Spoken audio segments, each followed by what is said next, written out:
Bonjour à tous et bienvenue dans cette nouvelle vidéo. Alors, nous allons répondre à la question: peut-on progresser dans le dessin en copiant? Allez, c'est parti, on y va!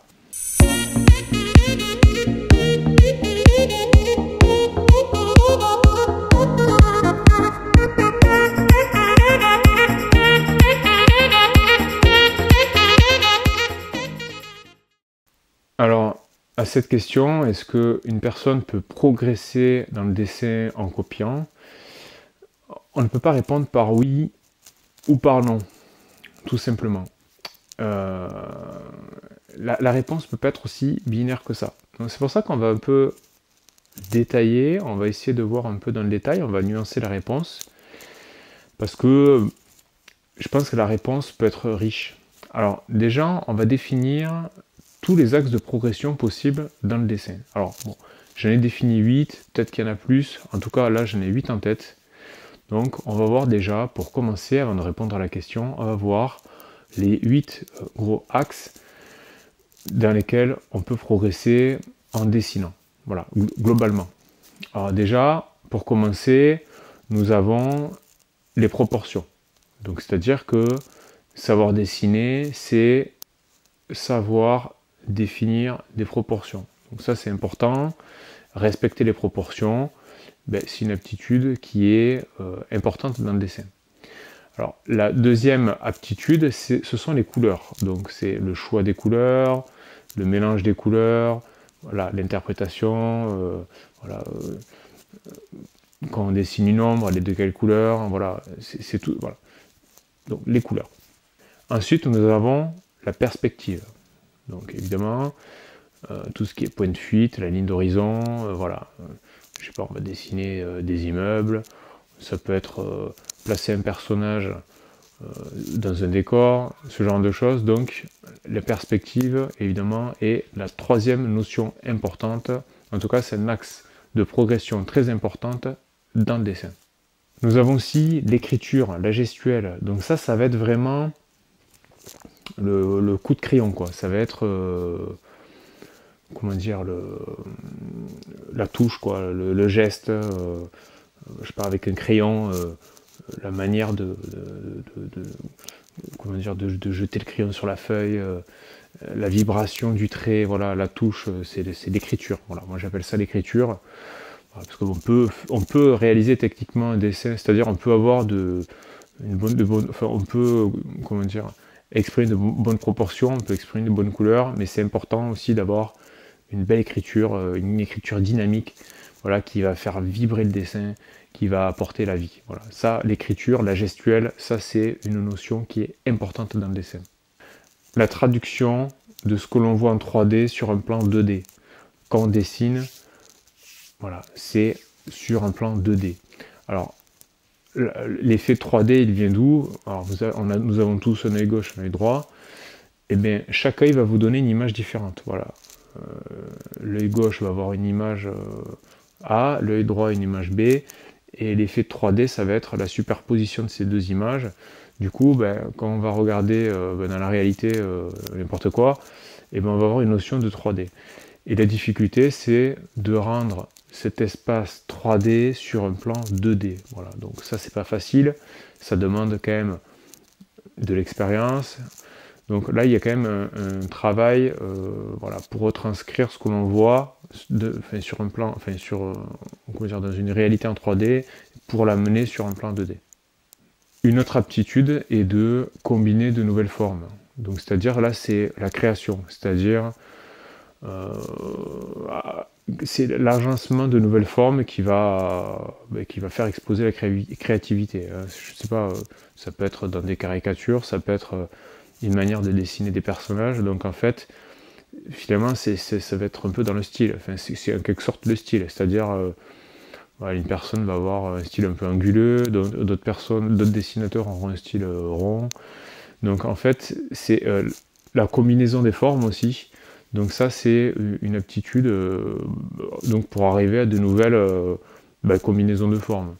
Voilà. Donc ça, c'est une autre aptitude que je vois comme axe de progression dans le dessin. L'interprétation de la matière et des matériaux. Donc par exemple, je sais pas, vous dessinez une villa avec une allée de gravier, par exemple, ben, vous n'allez pas dessiner les graviers un par un. Donc il va falloir trouver une manière d'interpréter toute cette accumulation de gravier. Donc je ne sais pas, ça peut être avec un outil, une manière de faire bouger l'outil pour donner l'impression que ce sont des graviers, que ce soit en peinture, au crayon ou avec un feutre, enfin peu importe.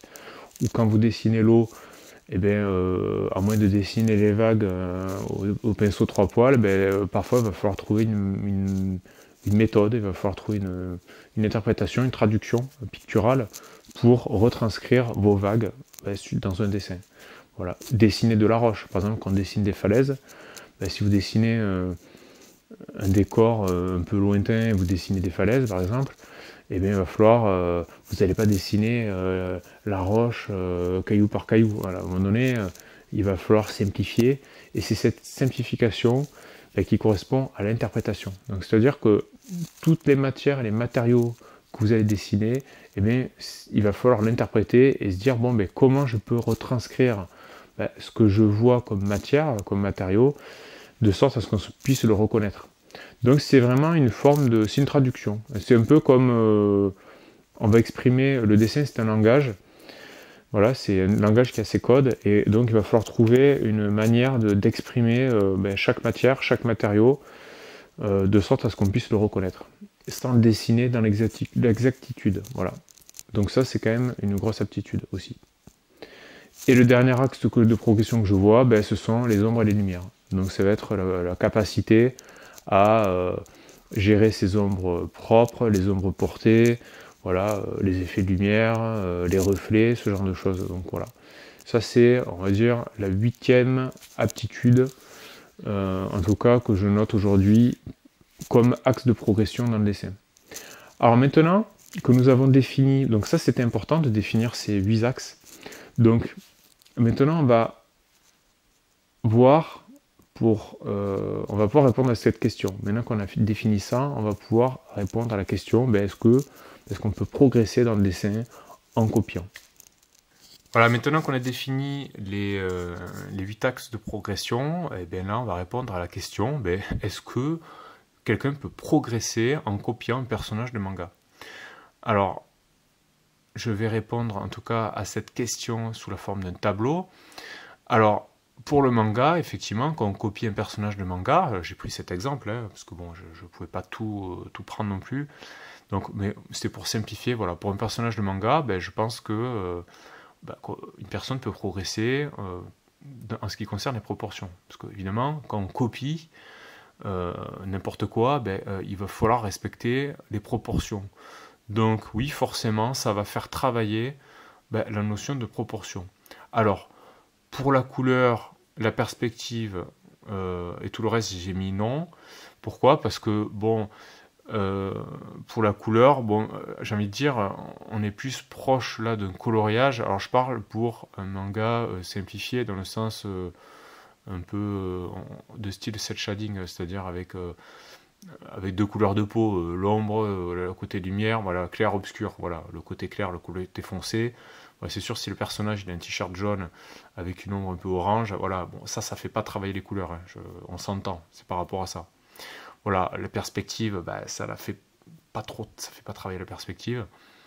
L'écriture, la gestuelle, là, non, parce que si on copie vraiment dans l'absolu, si on remarque bien dans les mangas, c'est quand même un trait qui est très précis, donc finalement, ça laisse pas trop de place, l'expressivité. En tout cas, on ne voit pas la touche, la gestuelle et l'écriture. La traduction de la 3D vers la 2D, non. Parce que ça, c'est réservé pour le dessin d'observation. Donc là, ça c'est pas bon. Combiner de nouvelles formes, mais non, parce que là, on va pas créer quoi que ce soit. Là, on copie, donc pas question de créer de nouvelles formes. En tout cas, de combiner de nouvelles formes. Et pareil pour l'interprétation des matières et des matériaux, parce que l'interprétation est déjà faite par l'auteur du dessin que vous copiez. Les ombres et les lumières, c'est pareil, étant donné que, pareil, les ombres et les lumières sont déjà interprétées dans le dessin. Alors, si on prend la copie par rapport à une photo, donc si vous copiez une photo, là, déjà, vous allez progresser sur d'autres points que les proportions. Donc, évidemment, ça va faire travailler les proportions, En copiant une photo, vous allez travailler les couleurs, parce que là c'est pareil, il va falloir interpréter à partir de la photo, parce que vous ne pourrez pas copier la photo dans l'exactitude, donc il va falloir simplifier, donc interpréter. Vous allez pouvoir travailler la perspective, donc évidemment selon ce que vous dessinez. C'est sûr que si vous dessinez la photo d'une pomme, oui, là, on ne travaillera pas la perspective, mais les photos laissent la possibilité de s'améliorer en perspective. Si on dessine voilà, des immeubles, si on dessine voilà, des voitures, enfin j'en sais rien, voilà. Tout ce qui peut présenter des volumes, ben tout cela vous fera progresser en perspective. L'écriture et la gestuelle, oui, parce qu'encore une fois, il va falloir interpréter donc tout ce que vous voyez sur la photo, vous l'adapter à travers votre gestuelle.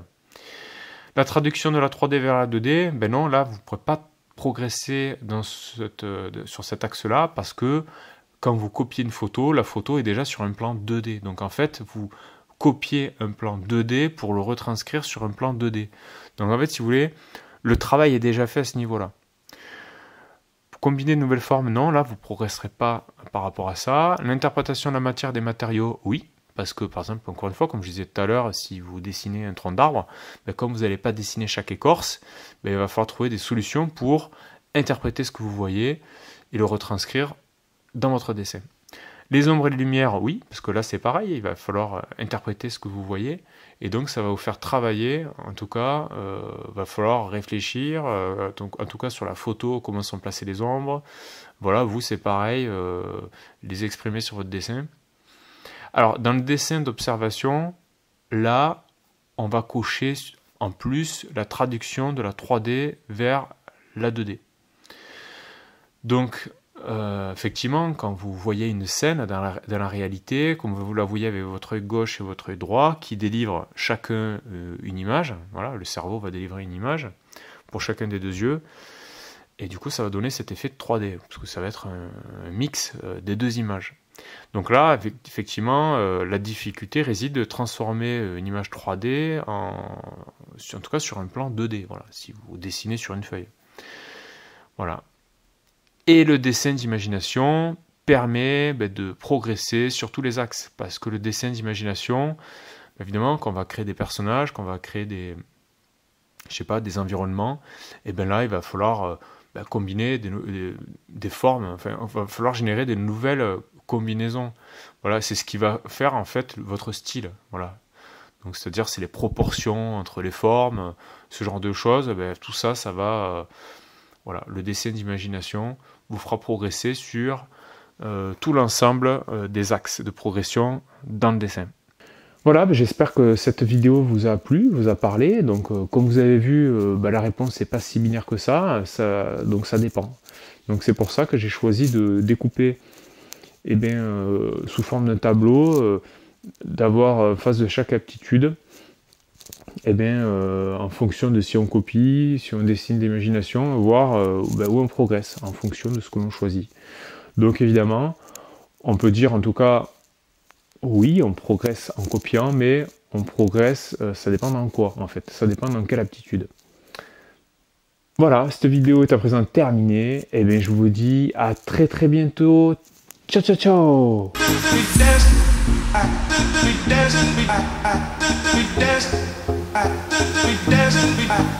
We dance.